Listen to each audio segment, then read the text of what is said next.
Okay hello बच्चों, चलो ध्यान दीजिए आप सभी। यार लास्ट क्लास में हम लोग प्रवेश पढ़ रहे थे। प्रवेश के सारे नियम कायदे आप सब जान रहे हो बहुत अच्छे से, ठीक है। आज बारी है क्वेश्चन नंबर 47A करने की, आपके बुक से, न्यू बुक से है। देखिए 47A देखेंगे हम सभी। देखिए क्या लिखा है इसमें। कहता है कि सोमानी तथा पटानी एक फर्म में क्रमशः 2:1 के साझेदार हैं। सोमानी और पटानी दोनों साझेदार हैं। कैसे? 2:1 के। और उनका चिट्ठा 30 जून सन 2018 को, कौन सी तारीख को? 30 जून सन 2018 को उनका चिट्ठा कुछ इस प्रकार दिया हुआ है, ठीक है। उनका चिट्ठा आपके सामने पेश है कुछ इस प्रकार से, ठीक। तो क्या क्या था भाई इनके चिट्ठे में, देख लेते हैं हम लोग। तो इनके चिट्ठे में एक दायित्व पक्ष है और दूसरा इसके चिट्ठे में राशि है, संपत्ति पक्ष है और दूसरी जो है वो क्या है, राशि है, ठीक है। इस प्रकार दी हुई है। अच्छा, आपको कहता है कि पूंजी खाते में देखो पूंजी, तो पूंजी सबसे पहले बात करेंगे सोमानी का और पटानी का। तो इसका था 1,02,900 रुपया, जबकि इसका था 73,500 रुपया। दोनों को ऐड करके बाहर निकाल देना। 1,76,400 रुपया था इनका पूंजी। इसके अलावा इनके व्यापार में लेनदार थे, तो जो लेनदार थे वो थे 23,600 रुपये के लेनदार थे। और फिर उसके बाद देवी पत्र थे। देवी पत्र जो था वो था 500 रुपये के, ठीक है। 500 रुपये के क्या थे? देवी पत्र थे। इसके अलावा संपत्ति पक्ष में इनके व्यापार में रोकड़ था। तो रोकड़ कितने का था भैया? 4500 रुपये का रोकड़ था। देन फिर इनके व्यापार में स्टॉक था। स्टॉक जो था वो 54,000 रुपये का स्टॉक था।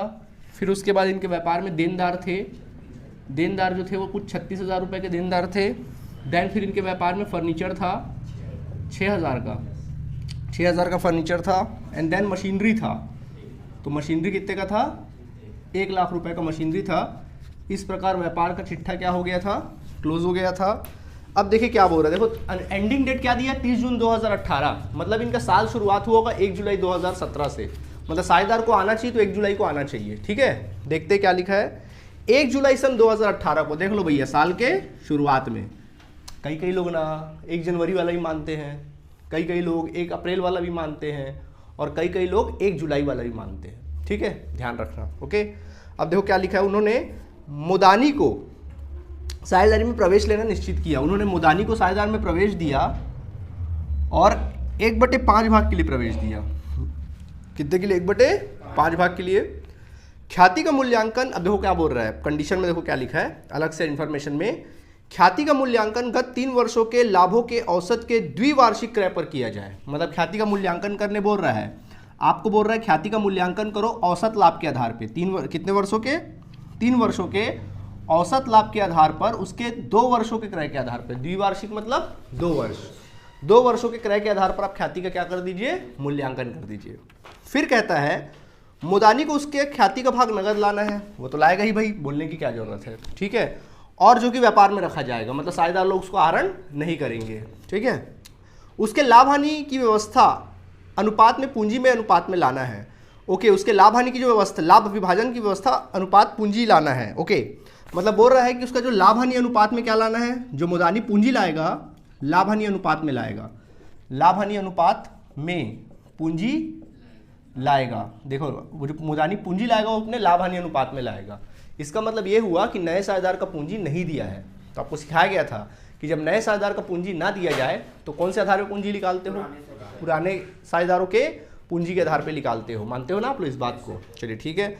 तो आपको कहता है कि अब व्यापार का लाभ दिया, देखो 30 जून सन 2016, 17, 18 को समाप्त होने वाले वर्ष के लिए 40,000, 33,000 और 44,000 रुपये का लाभ आपके सामने अवेलेबल है। तो लाभ आपके सामने अवेलेबल है। पिछले 3 साल का लाभ आपके सामने दिया हुआ है 40,000। देन फिर कितना दिया है? 33,000। और फिर आपको फाइनली दिया है कितना? 44,000। इसके आधार पर आप ख्याति निकालोगे। क्या निकालोगे? ख्याति। तो देख लो बॉस, ना तो ख्याति दिया है ना ही, बताओ, ना पूंजी दिया है। तो दोनों निकालना पड़ेगा हम लोग को।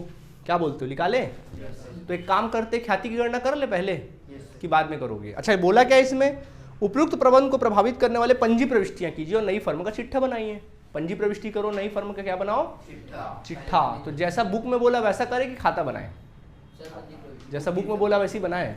चलो ठीक है, बड़ा क्वेश्चन है, देख लेते हैं। तो पहले यार अपने को ख्याति की गणना करनी पड़ेगी। चलो ख्याति की गणना ही कर लेते हैं।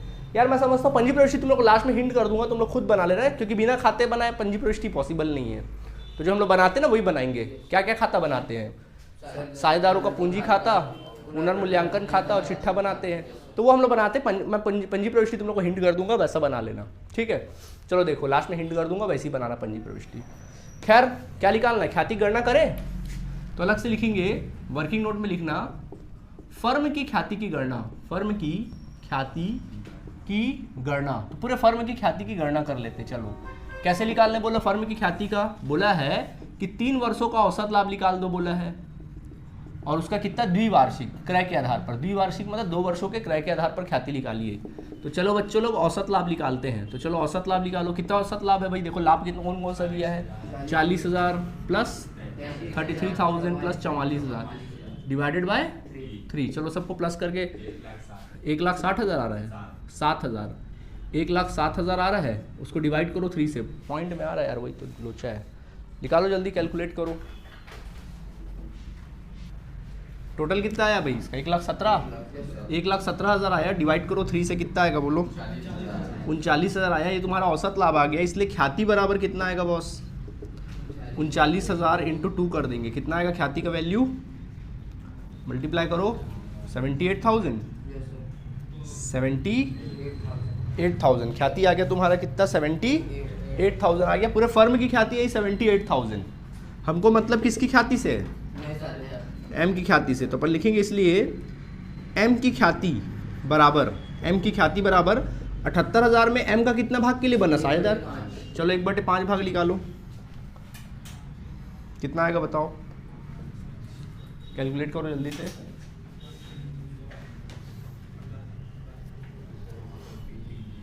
पाँच 15,600 देख लो, 5 एकम 5, 5 एकम 25, 5 6 ठीक तो है, 15,000 कितना आ गया, 600 आ गया ख्याति। तो इसके हिस्से की ख्याति कितनी आई, 15,600 आई इसके हिस्से की ख्याति। तो 15,600 आएगा लेकर ख्याति, तो ये साझेदार किसको किसको मिलेगा, ख्याति पुराने साझेदारों को, एस और किसको, एम को मिलेगा। क्या बोलेगा, एस और किसको, एम को, ठीक है। तो बच्चा लोग एस को कितना मिलेगा ख्याति बताइए, 15,600 में कैसे साझेदार है, 2 अनुपात 1 के है ना। तो जनरली त्याग अनुपात में बढ़ता है, बट क्वेश्चन में नया अनुपात दिया है क्या, नहीं, तो पुराना ही त्याग कहलाएगा, ठीक है। तो चलो बांटो, 15,600 इंटू करेंगे 2/3 और 15,600 इंटू करेंगे 1/3। कम ऑन जल्दी कैलकुलेट करो कितना आ रहा है,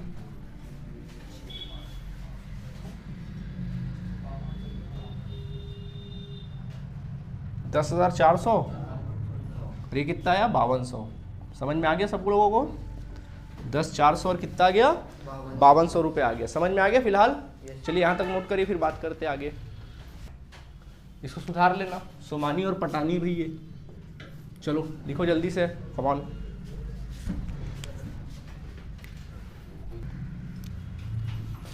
ये पटानी भैया पुराने साझेदार, नोट करिए। अब देखो यार हम लोग को समझ में आ गया यहाँ तक। अब हमको क्या करना है, मैं बोला था पंजी प्रविष्टि बाद में करेंगे, पहले खाते बनाएंगे। अब हमको पूंजी निकालना है, नए साझेदार का क्या निकालेंगे, पूंजी। अब पूंजी कैसे निकालोगे, क्या पूंजी दिया है नए साझेदार का, तो आपको सिखाया गया था जब नए का ना दिया रहे तो आप क्या करोगे, पुराने के आधार पर नए का क्या निकालोगे, पूंजी निकालोगे। तो उसके लिए पहले पुनर्मूल्यांकन खाता बनाना पड़ेगा। तो एक बात बताओ, क्या है पुनर्मूल्यांकन खाता बनाने की आवश्यकता है, बोलो नहीं है सर। ना तो संपत्ति बढ़ोतरी दिखाई दे रही है, ना तो कमी दिखाई दे रही, कुछ भी तो दिखाई नहीं दे रही है, मतलब पुनर्मूल्यांकन खाते की बनाने की जरूरत है ही नहीं, ठीक। अब बारी आती है पूंजी खाता बनाने की। तो साझेदारों का क्या बनाओगे फटाक से, पूंजी खाता। तो बना लीजिए साझेदारों का पूंजी खाता। तो इस तरह से बनाइए साझेदारों का पूंजी खाता जल्दी से। कितने साझेदार हैं यहाँ पे, 3 साझेदार हैं। तो यहाँ पे लिख देना एस है, पी है, एम है, एस है, पी है और एम है, ठीक है। ये विकलन पक्ष है और ये आपका समाकलन पक्ष है। बोलो पूंजी का शेष, तो शेष लाया गया, क्या लिखना, शेष लाया गया। कितना कितना पूंजी है, 1,02,900 और 73,500, जबकि मोदी जी का कुछ नहीं है, ठीक। आगे देखिए इसके बाद, हाँ भाई फिर क्या करते थे, याद करो, नया साझेदार आता था, पूंजी लाता था, तो उसकी एंट्री करते थे रोकड़ खाता को, रोकड़ खाता को। बोलो बॉस, रोकड़ खाता को लिखेंगे, कितना लाया पूंजी, सर वही तो निकालना है, छोड़ दो उसको, वही तो निकालना है ना, छोड़ दो, कहाँ दिया है, ठीक। आगे प्रीमियम लाया, तो प्रीमियम बांट दो, कितना कितना बांटे प्रीमियम, 10,400 और इसको 5,200। ऑलराइट, कोई परेशानी यहाँ तक, इसके अलावा कोई सामान्य संचय नहीं है सर, कोई ख्याति नहीं है सर, ठीक है। तो बस पुनर्मूल्यांकन भी नहीं है, तो बस शेष निकाल दो, खाता बंद करना और क्या निकालना, शेष ले गया। चलो 1,02,900 प्लस 10,400 जोड़ो दोनों को, कितना आ जाएगा, 1,12,000, 1,13,300, 1,13,300, तो यहाँ लिखना 1,13,300 रुपये लिख देना, ठीक है। ये हो गया शेष, ले गया, नई पूंजी आ गई साझेदारों की, शेष ले गया। इसका देखो कितना आ रहा है, 73 और 5 78,700, 78,700, तो यहाँ लिख देना 78,000 कितना 700 लिख देना, ठीक है। 1,13,300 तो हो गया, आ गया पूंजी दोनों का, दोनों साझेदारों का पूंजी आ गया। अब इन्हीं के आधार पे क्या करेंगे हम लोग, नए साझेदार का क्या निकालेंगे, पूंजी निकालेंगे। तो फॉर्मूला सिखाए थे, याद करो हमको क्या। तो अब हम लोग फर्म की पूंजी निकालेंगे, ठीक है। हमको नए साझेदार की पूंजी चाहिए, उसके लिए क्या करनी पड़ेगी, फर्म की पूंजी निकालनी पड़ेगी। तो आपको सिखाया गया था पूरे फर्म की पूंजी निकालो। हम लोग क्यों पूरे फर्म की पूंजी निकाल रहे हैं भाई, पूरे फर्म की पूंजी निकालेंगे तभी तो नए साझेदार का पूंजी आएगा। तो किसके आधार पे निकालना पड़ेगा, पुराने के आधार पे। तो लिखेंगे फॉर्मूला, पुराने साझेदारों के पूंजी, समायोजित पूंजी, पुराने साझेदारों का समायोजित पूंजी बटे पुराने साझेदारों का भाग, ठीक है। तो देखो पुराने साझेदारों की समायोजित पूंजी, कितना पूंजी है, 1,13,300 प्लस भाग कितना है 78,700 बटे पुराने साझेदारों का भाग कितना 4/5। कैसे आया, नए साझेदार का भाग है 1/4, तो बचा हुआ भाग किसका, पुराने साझेदारों का, तो 4/5 जोड़ो, 1,92,000 आएगा जोड़ने से, डिवाइड बाय 4/5 कैलकुलेट करोगे, चलो तो 1,92,000 इंटू 5/4 सॉल्व करो, कितना आ रहा है 2,40,000, कितना आ गया, हाँ भाई ये आ गया 2,40,000। मतलब पूरे फर्म की जो पूंजी आई है, फर्म की जो पूंजी आई है वो कितनी आई है, 2,40,000 रुपये आई है, ठीक है। तो हम लोग लिखेंगे इसलिए एम की पूंजी। तो बताइए हमको एम की पूंजी कितनी दी हुई है, 2,40,000 इंटू कितना, एम का कितना भाग है, निकालो कितना आ रहा है,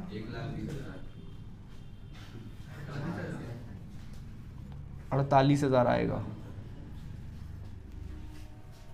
5 एकम 5, 5 चौक 20, 5 अट्ठे 40, 48,000 आया। तो नए साझेदार की पूंजी कितनी आई, 48,000, कितना लेकर आएगा, 48,000। तो रोकड़ खाता को कितना फिल करोगे यहाँ पे, 48,000, और शेष ले गया कितना 48,000, टोटल लिख लेना 48,000। अब नए सभी साझेदारों का पूंजी निकाल देना, शेष लाया गया, कितना लिखोगे, 1,13,300, 78,700 एंड देन फिर 48,000, ठीक है। हाँ जी, समझ में आ गया सबको, इस तरह से निकालोगे। नए का दिया रहेगा और बोलेगा पूंजी समायोजित करो, कहीं भी पूंजी समायोजित करने के बारे में बोलेगा क्वेश्चन में, और नए का पूंजी दिया है तो मतलब नए के आधार पे पुराने का निकालोगे, और अगर नए का नहीं दिया तो फिर पुराने के आधार पे किसका निकालोगे, नया का निकालोगे। अब बारी आती है पंजी प्रविष्टि की। तो पंजी प्रविष्टि कुछ नहीं करना इसमें, देखो ना तो पुनर्मूल्यांकन था ना तो सामान्य संचय था, कोई झंझट ही नहीं पंजी प्रविष्टि का। 2 पंजी प्रविष्टि करना है, एक पूंजी और ख्याति लाने की और दूसरा बांटने की। तो फर्स्ट एंट्री बनेगा रोकड़ खाता विकलन, नया साझेदार आएगा अपने साथ पूंजी लेकर, रोकड़ खाता विकलन एम के पूंजी खाते से और प्रीमियम खाते से, और प्रीमियम बढ़ जाएगा, प्रीमियम खाता विकलन एस के पूंजी खाते से और पी के पूंजी खाते से, 10,400 और कितना 500, और प्रीमियम में डालोगे कितना रुपया, प्रीमियम में कितना रुपया डालोगे, कितना लाए थे प्रीमियम, निकाले थे ना, कैलकुलेट करे थे 15,600। प्रीमियम खाता विकलन 15,600 से 10,400 किसके में, एस के में, और 5,200 किसके में, पी के में। समझ में आ गया, इतनी जर्नल एंट्री करनी है और कुछ नहीं करनी है, ठीक है। और उसके बाद अपन क्या बनाएंगे, नई फर्म का चिट्ठा बनाएंगे। चलो इतना नोट करो, फिर चिट्ठा बना के दिखलाता हूँ। ओके स्टूडेंट्स, देखिए अब मैं चिट्ठा बना के दिखा रहा हूँ। तो आप लोग क्या बनाना है, चिट्ठा बनाना है, और चिट्ठा आप लोग बनाओगे 30 जून 2018 है ना, तो अगला दिन क्या होगा 1 जुलाई 2018, ठीक है। 2018 लिखना और सीधा बनाना स्टार्ट करना। क्या करोगे, चिट्ठे का प्रारूप बना लेना इस तरह से। तो ये चिट्ठा बनेगा, ये आपका दायित्व, ये राशि, संपत्ति और राशि, ठीक है, इस तरह से। तो देखिए सबसे पहले हम लोग बात करेंगे पूंजी का, ठीक है। जैसा मैं बोला था ना, पुराने चिट्ठे को ही करेक्शन करना, बात कोई बहुत बड़ी बात नहीं है। तो पहले लिखिएगा पूंजी। बताओ पूंजी कितना दिया है, पहला एस का, एम का, और इस बार सॉरी एस पी एम दोनों का है। पुराना पूंजी भूल जाओ, नया पूंजी कितना कितना आया। पहला वाला 1,13,300, दूसरे वाले का 78,700, तीसरे वाले का 48,000। जब सबको ऐड करोगे तो तुम्हारा आंसर आएगा 2,40,000 बाहर आ जाएगा। ठीक, अब बारी आती लेनदार की। क्या लेनदार में कोई चेंजेस हुआ था? नहीं सर, तो एज इट इज लिख देना लेनदार को। कितना दिया लेनदार? 23,600। देय विपत्र में क्या कोई चेंजेस? तो जस का तस लिख दो, कितना 500। फिर रोकड़ में कोई चेंजेस? हाँ सर, क्योंकि रोकड़ हमारे पास 4500 पहले से था। रफली करो, रोकड़ 4500 पहले से था। पैसा आया पूंजी के रूप में। पूंजी के रूप में याद करो पैसा कितना लाया था उसने, 48,000 रुपया। और ख्याति के रूप में पैसा कितना लाया था प्रीमियम के रूप में, 15,600 रुपया। इस प्रकार देखो कितना हुआ, 11, 1, 8, 4, 12, 12, 13, 13 और 5, 18, 1, 4 और 1, 5, 5 और 1, 6, 68,100। देख लेना भाई कैलकुलेशन, ठीक है, कोई दिक्कत? 68,100 उनका क्या हो गया, चिट्ठा हो गया। चिट्ठा हो गया कितना, 68,000 कितना हो गया, 100 हो गया। ठीक है, 68,100। उसके बाद स्टॉक, क्या स्टॉक में कोई चेंजेस? नो सर, तो कितना हो गया, 54,000 रुपये। देन फिर देनदार में कोई चेंजेस? 36,000 ही लिख दो। फर्नीचर में कोई चेंजेस? नो सर, कितना, 6,000 ही लिख दो। मशीनरी में कोई चेंजेस? कोई चेंजेस नहीं, उसको भी एज इट इज लिख दो। और कुछ बचा? चिट्ठे को बराबर कर लेना, टोटल क्या आएगा, इक्वल आएगा। समझ गए? नोट कर लीजिए। देखिए अब मैं होमवर्क दे रहा हूँ, इसको बना के लाइएगा। ठीक है, देखो मान लो यहाँ पर x और y दो साझेदार थे। चलो 2:1 के साझेदार थे। इनका पूंजी कुछ इस प्रकार है। इनका पूंजी जो है वो है 54,450। मान लीजिए कितना है इनका पूंजी, 52,450 है। 52,000 कितना है, या 51,450 कर लो। चलो 51,000 कितना है, 450। दूसरा इसका पूंजी है 36,750 है। 36,000 कितना है, 750 इसका पूंजी है। ठीक है, इस प्रकार से इन लोगों का पूंजी दिया हुआ है 36,750। 36,750 दिया है इनका पूंजी। और इसके बाद आपका लेनदार जो है वो मान लीजिए इसका है 11,800 है। देय पत्र जो है मान लीजिए 250 रुपया है। ये मान लीजिए 2250 रुपये है। ये 27,000 रुपये है। ये 18,000 रुपये है। ये 3,000 रुपये है। ये 50,000 रुपये है। इस प्रकार से इनकी पूंजी है। लाभ जो है 20,000 रुपये था। ये वाला जो है वो 17,500 रुपया है मान लीजिए। और ये जो है 22,000 रुपये है। ठीक है, बाकी सब सेम रहेगा। बना के लाइएगा जैसे बनाए हैं। ठीक है, नोट कर लो। ओके, तो देखिए यहाँ तक समझ में आया आप लोगों को। इसके जस्ट बाद वाला क्वेश्चन जो रहेगा वो आपके लिए होमवर्क रहेगा।